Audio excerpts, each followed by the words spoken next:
ప్రియమైన దేవుని బిడ్డలారా, యేసుని నామమున ఈ ఉదయకాల సమయంలో మీ అందరికీ మా వందనములు తెలియజేసుకుంటున్నా. Dear children of God, we bring greetings in the name of our Lord Jesus Christ this morning. ఎంత సంతోషమండి దేవుని సముఖంలో ఉదయకాలములో దేవుని నామాన్ని స్తుతించడం. It's such a joy to praise Him in His presence. ఈ భూలోకములోనే శ్రేష్టమైన ఆశీర్వాదం ఏమంటే అది దేవునిలో ఆనందించడం. The greatest blessing on this earth is to be joyful in the Lord. అది మాత్రమే మన జీవితంలో నిరంతరం. That is the only thing which is permanent. ఈ ఉదయకాల సమయంలో కూడా ఈ ఒక ఆశీర్వాదమైనటువంటి దేవుని వాగ్దానాన్ని మనం ధ్యానిద్దామండి. Today, this morning, let us meditate on a blessed promise from the Word of God. సామెతలు 1వ అధ్యాయం చివరి వాక్యాన్ని మనం చదువుకుందాం. Let's read from Proverbs chapter 1 verse 33. నా ఉపదేశము అంగీకరించువాడు సురక్షితముగా నివసించును, వాడు కీడు వచ్చునన్న భయము లేక నెమ్మదిగా నుండును. Reading from Proverbs chapter 1 verse 33, but whoever listens to me will dwell safely and will be secure without fear of evil. ప్రియమైన దేవుని బిడ్డలారా, Dear children of God, దేవుని వాక్యం చెప్తుంది చూడండి. the word of God says, నా ఉపదేశము అంగీకరించువాడు సురక్షితముగా నివసించును. whoever listens to me will dwell safely. దేవుని యొక్క ఉపదేశము అంగీకరించువారు, Whoever listens to the instruction of the Lord, ఈ దేవుని ఉపదేశాన్ని అంగీకరించువారు, whoever listens to the word of God, సురక్షితముగా నివసించును. they will live safely.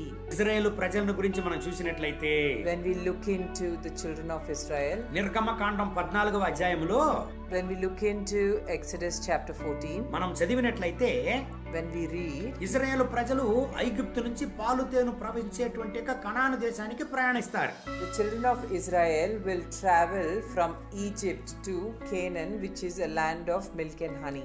ఆ దేవుని బిడ్డల్ని ఫరో యొక్క సైన్యము వెంటాడిందంట. The children of Israel were chased by the army of Pharaoh వాళ్ళని పట్టుకొని to catch them. తిరిగి బానిసోగా వాళ్ళని నడిపించాలని వాళ్ళని వెంటాడారంట. So they have chased them so that they can catch hold of them and bring them back to slavery in Egypt. ఇశ్రాయేలు ప్రజలు ఐగుప్తు యొక్క సైన్యానికి తప్పించుకొనడానికి పరిగెత్తారు. The children of Israel ran so that they can escape the army of Pharaoh. జరిగిందేమి? But what happened? ఇశ్రాయేలు ప్రజలను ఎర్ర సముద్రం అడ్డుకున్నది. The Red Sea has blocked the children of Israel. ఇప్పుడు ఆలోచించండి, చూద్దాం వాళ్ళ పరిస్థితి ఎట్లా ఉంటుందని. Just imagine what their situation would be. వెనకాల వెళ్ళి బంధించడానికి సైన్యం తరుముతున్నది. The army of Pharaoh has been chasing them from behind to hold them. ముందుకు తప్పించుకోవాలని వెళితే ఎర్ర సముద్రం అడ్డుకుంటున్నది. And there is Red Sea in front of them which is stopping them. ఇరుపక్కల అరణ్యము. And on both sides there is forest. ఎక్కడ తప్పించుకోగలరండి? There is no way for them to escape. మార్గమే లేదు. There is no way. ప్రియమైన దేవుని బిడ్డలారా, Dear children of God, మీ పరిస్థితి ఒకవేళ ఎలాగున్నదా? is your situation in the similar way? అయ్యో, నేను ముందుకు వెళితే నాకు సమస్యలు. Or you feel that there are problems if you go ahead? నా వెనుక చూస్తే సమస్యలు. There are problems behind me? ఇరుపక్కల సమస్యలు. Oh, I have problems on both my sides. తప్పించుకునేదానికి మార్గం లేదంటున్నారా? Are you saying that there is no way that you can escape? భయపడవద్దు, నిన్ను దేవుడు రక్షించడానికి శక్తిగల దేవుడుగా ఉంటున్నాడు. Do not be afraid, because He is a God who is mighty to save you. సురక్షితంగా నిన్ను కాపాడే దేవుడుగా నీకున్నాడు. He is a God who will safely secure you. సురక్షితంగా నిన్ను కాపాడి నడిపించే దేవుడు నీకున్నాడు. He is a God who will safely secure you and lead you. ఇశ్రాయేలు ప్రజలకు జరిగిందేమి? What happened to the children of Israel? 4 ప్రక్కల వాళ్ళు అడ్డుకోబడ్డారు. They were blocked from 4 sides. నిర్గమకాండం 14వ అధ్యాయం 10వ వాక్యం చెబుతుంది, According to Exodus chapter 14 verse 10 says, ప్రభువా మమ్మల్ని రక్షించుమని ఇశ్రాయేలు ప్రజలు కేకలు వేశారంట. the children of Israel has cried out to God saying, Lord, save us. కానీ వాళ్ళ నాయకుడైనటువంటి మోషే మాత్రం ఏమీ మాట్లాడలేదు. But their leader Moses has never spoken a word. ఎందుకు? Why? ఇశ్రాయేలు ప్రజలు వాళ్ళ చుట్టూ ఉన్నటువంటి పరిస్థితుల్ని చూశారు. Because the children of Israel has looked into the situations around them. కానీ వాళ్ళ నాయకుడైన మోషే వాళ్ళను నడిపించే దేవుని చూశాడు. But their leader Moses has looked up to God who will lead them. దేవుని చేత నడిపింపబడే దేవుని బిడ్డలు పరిస్థితులను చూడక పరిస్థితుల నుంచి విడుదల చేసే దేవుని చూస్తారండి.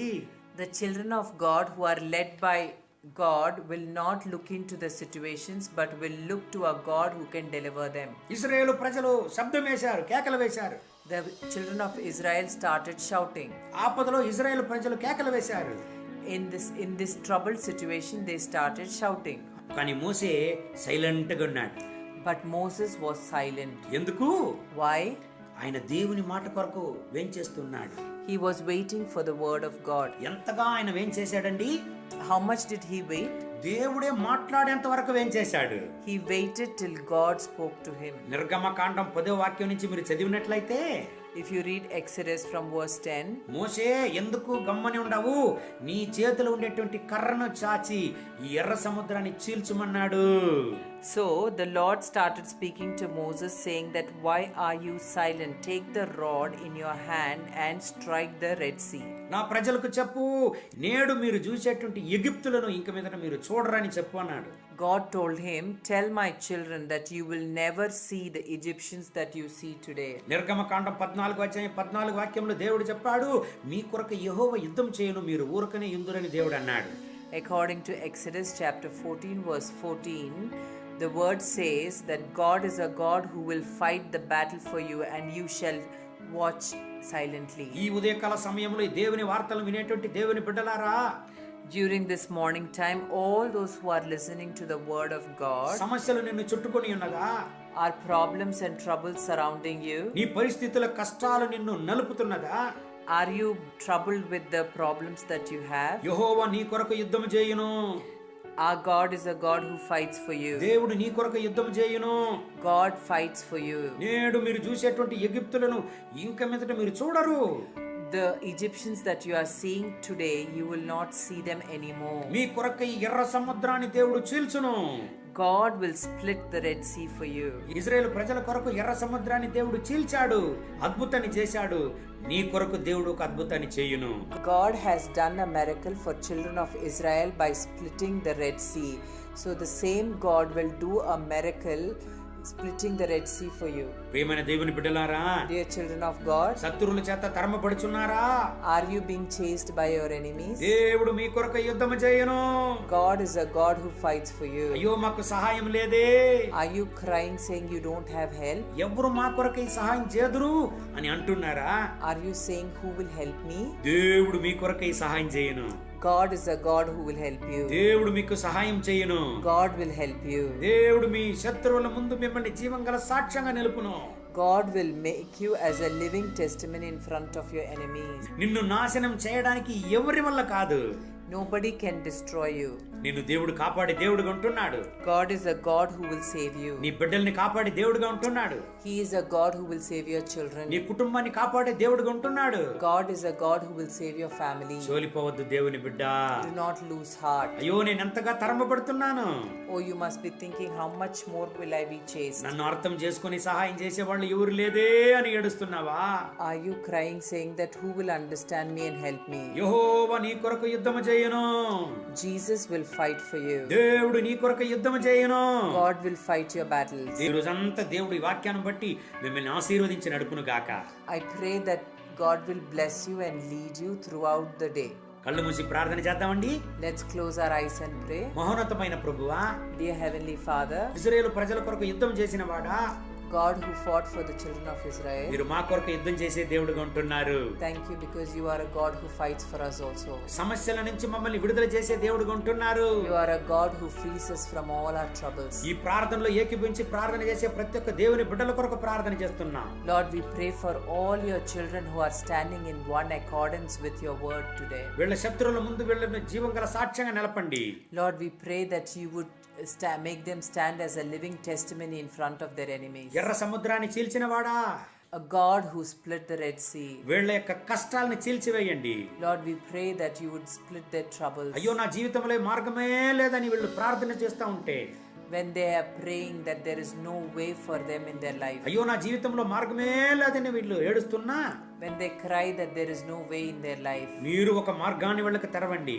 Lord, we pray that you would open a way in their life. ఒక అద్భుతాన్ని వీళ్ళకి చెయ్యండి. We pray that you would do a miracle in their life. వీళ్ళ పరిస్థితులను మార్చండి. Lord, we pray that you would change their situation. వీళ్ళ కొరకు యుద్ధాన్ని చేయండి నాయన. Lord, we pray that you would fight for them. ఈ బిడ్డలు చోలిపోకూడదు. Lord, let them not lose hope. ఈ బిడ్డలు ఓడిపోకూడదు. Lord, let them not be defeated. వీళ్ళ ఆశీర్వాద ప్రయాణం ఆగిపోకూడదు. Lord, we pray that their blessed journeys would not be stopped. వీళ్ళ జీవితంలో ఎన్ని మెట్ట పళ్ళాలు వచ్చినా, how many ever ups and downs they might have, ఒక అద్భుత మార్గంలో వీళ్ళని నడిపించండి. Lord, lead them in a miraculous way. వీళ్ళ కన్నీరును తొడవండి. Lord, we pray that you would wipe away their tears. వీళ్ళ భయాన్ని వీళ్ళ నుంచి నిర్మూలించండి. Lord, we pray that you would remove their fear. మహోన్నతమైన దేవుడు వీళ్ళతో కూడా ఉండాలనేది అందరి ముందు నిరూపించండి నాయన. Lord, we pray that you would prove that there is a mighty God with them. మీ కృప కనికరం వీళ్ళని నింపునుగాక. Lord, let your grace mercy fill them. మీ మహోన్నతమైన ప్రసన్నత వీళ్ళని నింపునుగాక. Lord, let your mighty presence fill them. ఇశ్రాయేలు ప్రజలకు వాగ్దానం చేశారే, Lord, you have promised the children of Israel. నేడు నువ్వు చూసేటువంటి యొక్క ఐగుప్తును ఇంక మీదట మీరు చూడరన్నారే. Lord, you said the Egyptians that you see today, you will never see them again. ఈ రోజు వీళ్ళు చూసేటువంటి కష్టాలను ఇక మీదట వీళ్ళు చూడనే కూడదు నాయన. Lord, the troubles and problems that they see today will never be seen again by them. ఒక దైవిక విడుదలను వీళ్ళపైన దించండి. Lord, we pray that you would release your divine presence. వీళ్ళ యొక్క మనసులో ఉండేటువంటి బాధలు, కలతలు, వేదనలను నిర్మూలించండి. Lord, all that who are troubled in their heart, Lord, we pray that you would release me them. ధైర్యాన్ని వీళ్ళకి ఇవ్వండి. We pray for your strength into them. వీళ్ళతో కూడా మీరు ఉన్నారనేది అనేక మంది ముందు నిరూపించండి. Lord, we pray that you would prove yourself that you are with them in front of many people. మీ గొప్ప అద్భుతాలు వీళ్ళ జీవితంలో బయలుపడును గాక. Lord, let your miracles be revealed in their lives. మహిమ, ఘనత, స్తుతి మీకే. All glory, honor, power and praise. యేసుని నామమున వేడుకుంటాం మా ప్రియ పరలోకపు తండ్రి. In Jesus' name we pray. Amen. Amen. God bless you. God bless you.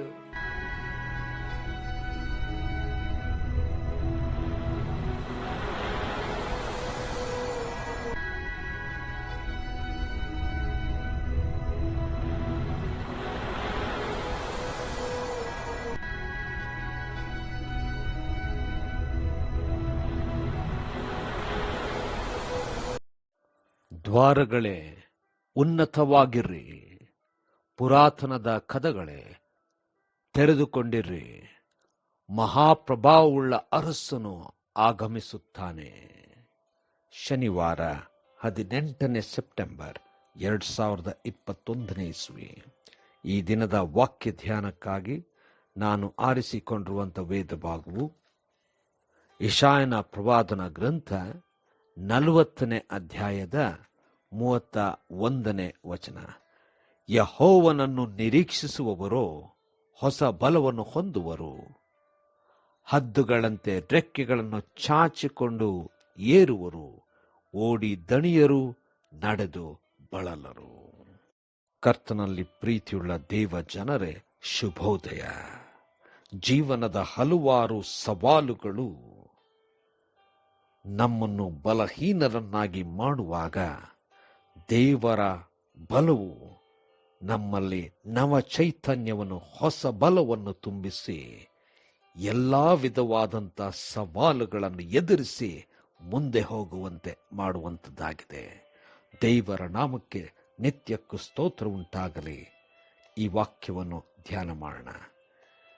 ಈ ದಿನದ ವಾಕ್ಯ ಧ್ಯಾನದ ಶೀರ್ಷಿಕೆ ಯೆಹೋವನನ್ನು ನಿರೀಕ್ಷಿಸುವವರು. ಕರ್ತನಲ್ಲಿ ಪ್ರಿಯರೇ, ಈ ಒಂದು ಅಧ್ಯಾಯದಲ್ಲಿ ಬಹಳ ಸ್ಪಷ್ಟವಾಗಿ ದೇವ ಜನರನ್ನು ಸಂತೈಸುವುದರ ಬಗ್ಗೆ ಬರೆಯಲ್ಪಟ್ಟಿದೆ.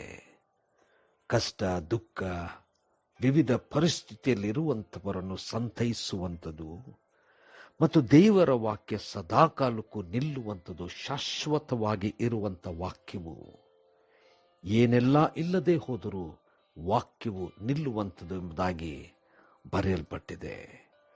ದೇವರ ಶ್ರೇಷ್ಠತೆ, ಮಹೋನ್ನತನು ದೇವರು, ದೇವರಿಗೆ ಸಮಾನನು ಯಾರೂ ಇಲ್ಲ, ಯಾವುದೂ ಇಲ್ಲ ಎಂಬುವಂಥದ್ದನ್ನು ಈ ಅಧ್ಯಾಯದಲ್ಲಿ ಬಹಳ ಸ್ಪಷ್ಟವಾಗಿ ಬರೆಯಲ್ಪಟ್ಟಿದೆ. ಮತ್ತು ವಿಶೇಷವಾಗಿ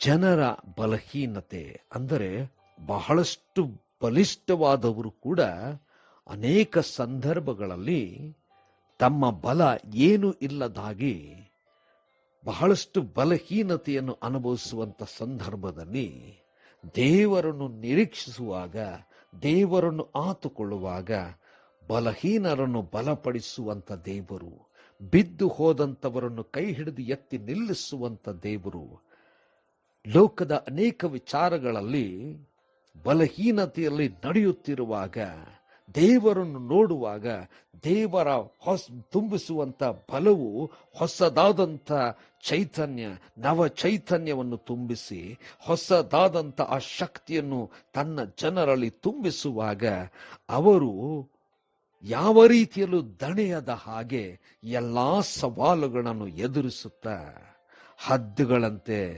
ರೆಕ್ಕೆ ಚಾಚಿ ಎಲ್ಲಾ ರೀತಿಯಾದಂಥ ಕಷ್ಟ, ದುಃಖ, ಯೋಚನೆ, ಸವಾಲುಗಳು ಎಲ್ಲವನ್ನು ಮೀರಿ ಅವರು ಏರುತ್ತಾ ಹೋಗುವರು. ಓಡಿ ದಣಿಯರು, ನಡೆದು ಬಳಲರು. ದೇವರ ಬಲ ಹೊಂದಿರತಕ್ಕಂಥವರು ಎಲ್ಲ ಸವಾಲುಗಳನ್ನು ಎದುರಿಸಿ ಗೆಲ್ಲುವಂಥವರಾಗಿದ್ದಾರೆ.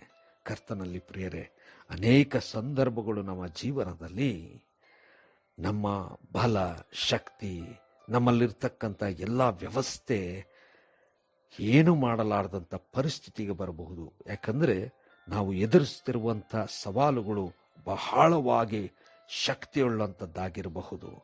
ಆದರೆ ದೇವರಲ್ಲಿ ನಾವು ನಿರೀಕ್ಷೆ ಇಟ್ಟು ಮುಂದೆ ಹೋಗುವಾಗ, ದೇವರು ನಮ್ಮಲ್ಲಿ ಬಲ ತುಂಬಿಸುವಾಗ ಖಂಡಿತವಾಗಿ ಎಂಥ ಸವಾಲಿದ್ದರೂ ಕೂಡ ನಾವು ಎದುರಿಸಬಲ್ಲೆವು.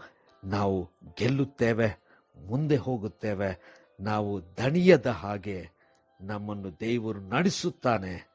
ನಾವು ಬಹಳಷ್ಟು ಎತ್ತರಕ್ಕೆ ಏರುವಂತೆ ದೇವರು ನಮ್ಮಲ್ಲಿ ಶಕ್ತಿಯನ್ನು ತುಂಬಿಸುತ್ತಾನೆ.